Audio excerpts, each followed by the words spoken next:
Okay, hey folks, shalom, shmi Johanna. En español, hola, mi nombre es Johanna. Or in English, hi, my name is Johanna, but you're welcome to call me Yo. I was feeling for you when you were saying using the short names earlier, Kikachukwu, is that right? Yeah, I feel for you. It's frustrating sometimes when you have to shorten your name to make sure people can pronounce it. So I'm really happy to be talking to you all today. So I actually am a Manchester graduate, and this is the first time I've spoken here since I did that, and since a while before I did that, in fact. Um, and I'm going to be talking about what my day job is now, and specifically a case study that's perhaps looking a bit more globally. So I know a lot of people have talked about their university, or a lot of people have talked about Manchester, which makes sense. That's where we are. But I'm going to be looking at a case study for a community member of mine who is in Nigeria. So first of all, I'll tell you who I am and why I'm here. I'm executive director of a not-for-profit. We exist outside of universities specifically because universities can't always push all the levers that you might want in order to make more equitable, more open knowledge. And I'm always going to say responsibly open, right? That I will never push for radical transparency that endangers people, that endangers animals. There's so many good reasons not to have open research, that part of open research is closed research. But we are really dedicated to trying to get a really nice worldwide representation. We've been running for about 5 years. We do training cohorts of 16 weeks and also about 6 weeks at the minute, where people actually learn to apply their open research skills and also talk with a mentor. So earlier when you were asking, I'm speaking to someone, they've never done open research and they couldn't see how it applied to me. We find that when we assign people a one-on-one mentor, they have more space to talk through those problems. And maybe the mentor will be, you're right, that doesn't work. Not in your case, it just doesn't make sense. Or maybe they'll be like, have you considered this? So finding that space where you can give someone to really work with and talk through with someone else who is an experienced practitioner, we found helped a lot. It took me a long time to get all of the right faces onto this slide, but I'm really proud of our community. We have 50 something countries represented. If you know anyone who's into open science, who's in Antarctica, please do let me know because that's a continent we haven't reached yet. I hope that you're looking at your own faces there, folks, because there are definitely some faces here in the audience who will be up there. And I also know it's not quite up to date because I can see Lesotho down there in South Africa is a whole, and I know we've had people from there, and I know we've had people from Madagascar. So that map could be greener. We need to update it.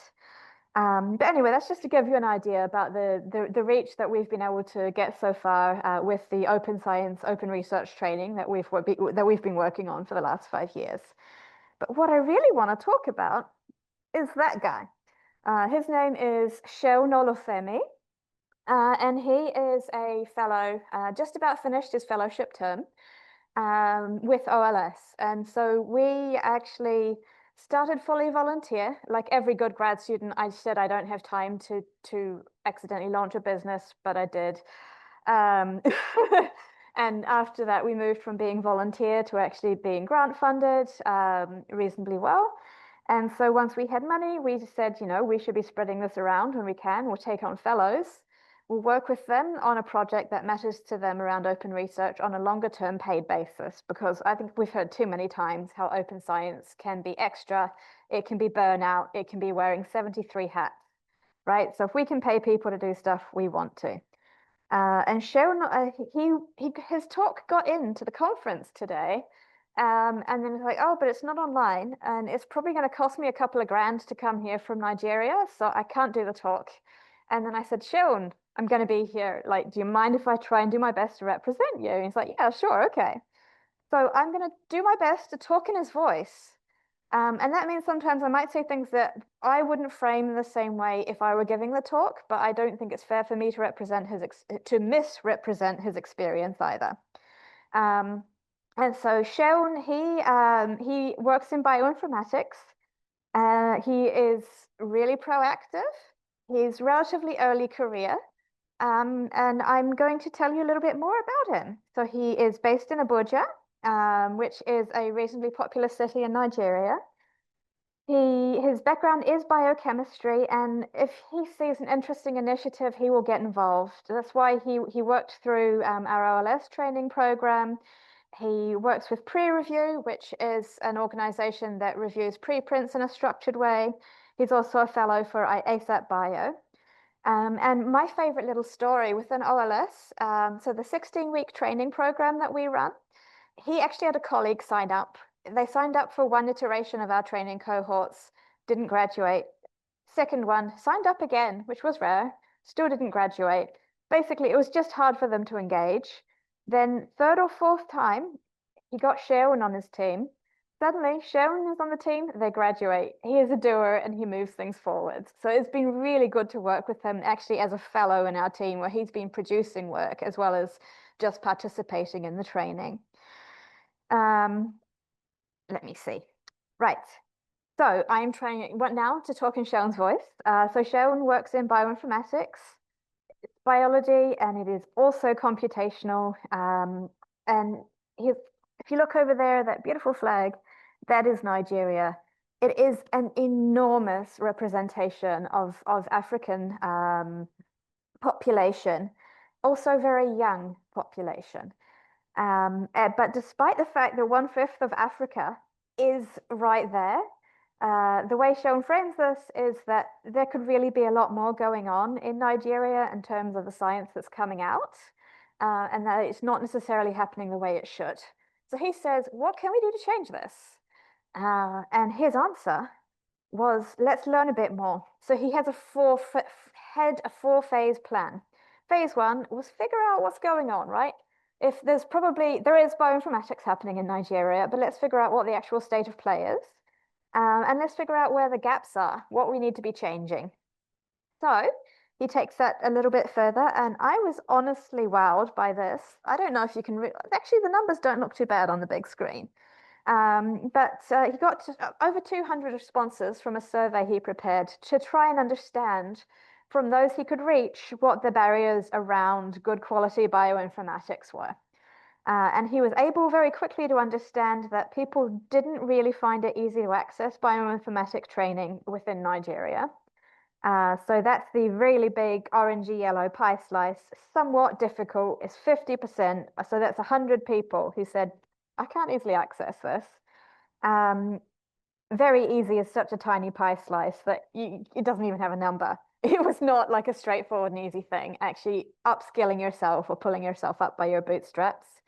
But people really wanted workshops, tutorials, in-person training if possible, and just access to software. So these were all lacks that people had directly identified. All of those, more than 100 or more people had identified, would make me being able to do bioinformatics better and easier. As well as a non-insignificant chunk would like internships. Give me some job experience, y'all. So he actually had some really nice data. Can we read? Oh, I can't actually read it on the screen here, but I can read some of the main challenges. And once again, it goes back to lack of training, but also a quite significant chunk is that the technical difficulties and lack of access to resource and equipment. So it's very much a deficit narrative, and I think there is a lot more. Every Nigerian I have met is really feisty and can do a hell of a lot. I don't think we need to be only looking at a deficit narrative overall, but this is the way that this was the input that Sharon got from the survey that he ran. And so now that he had a sort of state of play, here's what's been happening. He's teaching people around the open research and bioinformatics. He said, let's try and develop a curriculum to fill this in and organize both online and offline training. So out of curiosity, how many of you have been on a Zoom call to Nigeria before? What's the internet like? Sorry, just there was laughter. It's not good. It's not good. So like online training, great, if you can get the internet. So he also spends time thinking about, can we do offline as well? Because he wants to have real reach and real impact. And if he's losing things, it's not helpful. And as part of that, he set out to, now let's do the training. So he participated in what was called the Catalyst Project, which actually included some training and compute resources from 2I2C, which is a sort of compute resource as a service for academics and for researchers. I highly recommend, if you're looking for something like that, someone else who administers your compute centers, go and look at 2I2C. They got more training from the carpentries around structuring lessons, around pedagogy, around teaching people. So they're getting the skills that they need to help upskill the people around them. And they also participated in more training from my organization. So the Catalyst project is wound up now, but it was a very nice project. And then he did a workshop. So he organized, unfortunately, it was online, but we still did get really good attendance on this. So Open Science for Bioinformatics included things like GitHub. And obviously, yes, there are other things available, but giving someone a single practical online collaboration tool is handy. How to use Zenodo. I think that there was one about ethics and legality of sharing, how to understand the basics of that and the questions that you probably have. And it was radically oversubscribed, which is epic, right? You know, he had over 232 people apply, and he's like, I can't do that many people in one workshop. So we trained about 50 people, and he had 70 people, seven speakers and instructors in this event. But there's still a big market of many other people who are interested, and that was just the reach from one go. So I think realistically, there's actually a whole lot more who will be interested in sharing the skills, hearing from you all, right? Because you all care very much about open science and sharing their own personal perspectives with you all. And the workshop went pretty well. That big green, not green, I don't know my colors anymore. The big blue slice says, you know what? I don't think you need to improve that. Do that again. And that's really nice when half of your people are like, just do the same. There were lots of also constructive and useful bits of feedback as well, which you can kind of skim along on the right. More practical aspects, more tools, analyzing articles, preprints, ethics. There's so much that people want to know. And sometimes, frustratingly, access is half the problem. How do I get the training I want? And so that also helped propel his profile further. Thank you. I see three. It helped propel his profile further. That's a tongue twister. So he presented with Fort, Big Team Science Con. He was able to actually show his research to a lot more of the world. And I know also he's chaired some conferences that have been talked about already today as well, or been on the organizing committee. Is that the right way of putting it, Oscar? So he's done pretty well, I think, in terms of finding reach, understanding what it is, and trying to fill those gaps. But he's also looking for help where he can. So BOND, standing for Bioinformatics Open Nigeria, I guess. I should know that. That's horrifying. If you think there are topics that might be relevant to someone who's learning open science, especially as pertains to life science and bioinformatics, maybe you want to do some training, you want to get experience training. You want to promote, he's running another training session in August that is going to be the same. This time it's actually been funded. So the Research Software Engineering event fund has sponsored him. So this time he's at least able to pay for internet access for some of his participants. And we can't promise the internet will play nicely, but at least the cost of the internet won't be a barrier. And I can say, because I have reimbursed people before for internet costs, that sometimes people in Nigeria pay as much or more than I pay for much worse internet. So if he can at least unblock one barrier by helping people participate, he's been working on doing that. And think about things that, you know, maybe he hasn't thought of, because I know he would be delighted if anyone here is like, hey, you know, I actually have some ideas. He would love to hear some of that follow-up. And he's also thinking about sustainability. How can I continue to do this? He did this through OLS as part of his fellowship, but ultimately OLS is an organization that needs funding model as much as anyone, and I can't pay for him forever. The fellowships are short-term things, and he would like to figure out how can I continue doing this, not as a volunteer thing. And so if there's scenarios where you can think, hey, actually, I would love to have some alliance with you. I'm looking for more bioinformatics PhD students. Let's chat. Let's link you up with the show. Yeah, so that's the main thing. The other thing that I'm just going to do is link back to what I do in OLS. I've got like a minute. 30 seconds. All right. We know that sometimes it can be hard to do stuff in unis. If you want to reach out to a global audience, let's chat. If you want to pay people globally, and it's hard, and your uni administrator is going to kill you if you do that in another random transfer, please talk to me.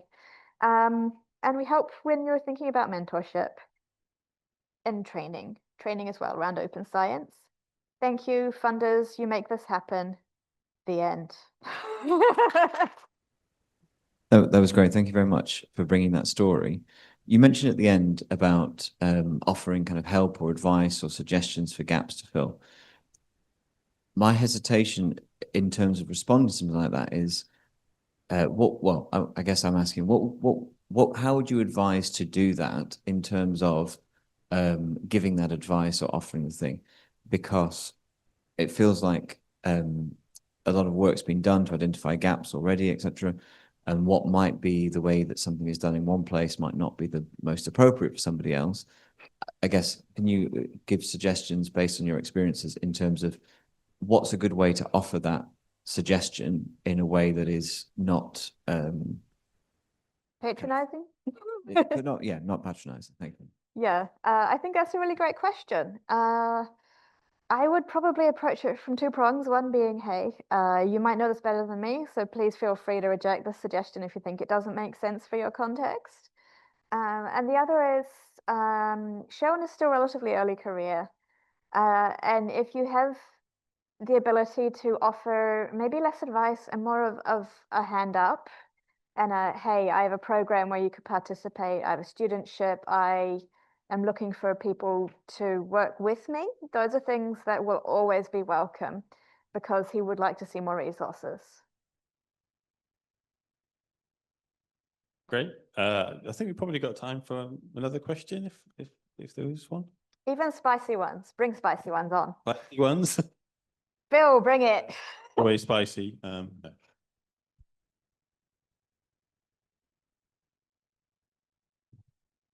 Thanks, Yo. Yeah, it's very interesting, and it's good that you could hear the voice channeled through you today from Nigeria, so thank you.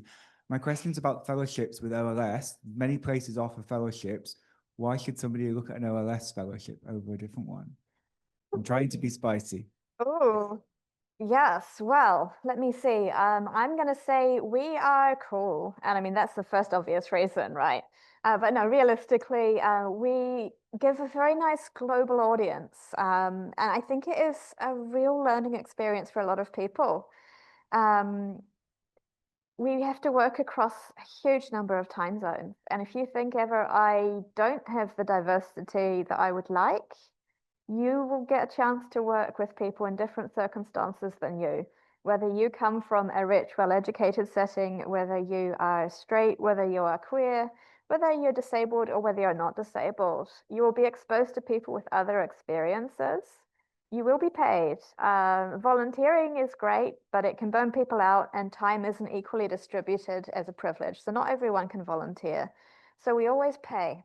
And that's a nice thing about fellowships. I will also say fellowships tend to overrepresent lower and middle income regions, the way we pay, and I'm quite okay with that. I'm very happy to overrepresent rather than overrepresenting the typical candidate. More a comment than a question. I saw Sehun's paper a couple of months ago in bioinformatics. That was really impressive. Here in the UK, my background is genetics and bioinformatics. I also see a huge gap between biologists working in the wet lab and producing data and those that are able to code and do data science and data wrangling. So we have to learn a lot here as well. And maybe the learning can go both ways. I mean, I think it's really interesting to see how this is done in Nigeria. And I think we might learn a lot of that as well. Here. I worked at genetics at Cambridge for 5 years as an RSC. Please don't ask me the dean things. But yes, I totally hear you and feel you. Yeah, thank you. Yeah, thanks so much. I think that's all we've got time for. So thank you so much for Yo for your contribution. Bit of a round of applause for Yo just to finish. There you go. Thank you so much. And just to reiterate, everything's moved 15 minutes earlier. So got half an hour afternoon break Cheers. now, and the final panel will be at 3:15. Thank you very much.